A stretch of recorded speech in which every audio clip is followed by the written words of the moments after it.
好，来继续来看民进党52岁立委王定宇和周刊来压料，甲民进党35岁发言人颜玉芳来动机。王定宇早起到立法院质询，这嘛是预防压料一礼拜后第一届现身面对着媒体镜头。王定宇再一次来强调讲，伊甲颜玉芳就是单纯的厝头家甲厝脚的关系。伊嘛讲，即摆厝无爱阁租咯。伊讲，伊为租厝到退租，伊的太太拢真清楚。王定宇看一个公事包，讲是为台南来台北上班。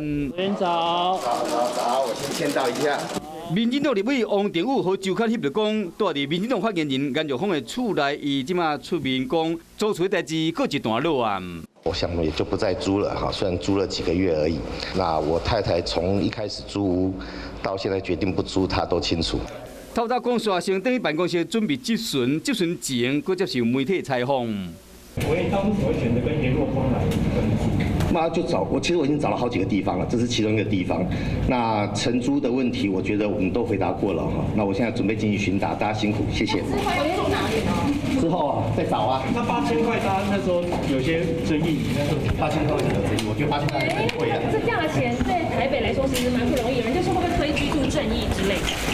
8000块钱对我来讲，我觉得还是蛮贵，就一个床位而已。委员觉得有派系的问题吗？